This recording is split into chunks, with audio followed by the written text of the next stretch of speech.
नौशरो फिरोज़ में अवां खे ख़बर ॾींदा हलूं। Bureau chief Faisal Bhatt ji report मुताबिक़ 3 साल अॻु क़त्ल थियल अब्दुल फताह बुगियो जे केस में मुलविस जवाबदार खे मोरो एडिशनल कोर्ट पारां खून जे केस साबित थियण ते उमिरि क़ैद 5 लाख रुपया ॾंड जी सज़ा ॿुधाए छॾी। मोरो लॻे निम ॻोठ हाजी अब्दुल गफूर बुगियो जे रहवासी मोहम्मद अली वलद सूमर बुगियो गैरत जे मामले तां रेज़की दुकान हलाईंदड़ अब्दुल फताह वलद रज़ा मोहम्मद बुगियो खे दुकान अंदरि गोलियूं हणी क़त्ल कयो हो, जंहिंजो केस हद मोरो थाणे ते दाख़िल कयो वियो हुयो। केस जो मक़तूल जे भाउ अब्दुल जब्बार जी फरियाद ते दाख़िल कयो वियो हुयो,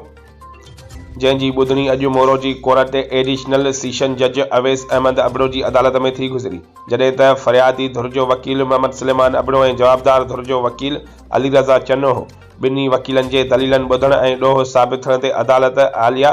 क़त्ल में मुलविस जवाबदार खे उमिरि क़ैद ऐं 5 लाख रुपया ॾंड जी सज़ा ॿुधाए छॾी, जॾहिं त साॻी अदालत साॻिए जवाबदार खे क़त्ल में इस्तेमालु थियल हथियार जे केस में 5 साल ऐं 30,000 ॾंड जी सज़ा पिणु ॿुधाई आहे। केस खे कलमबंदि करे छॾियो।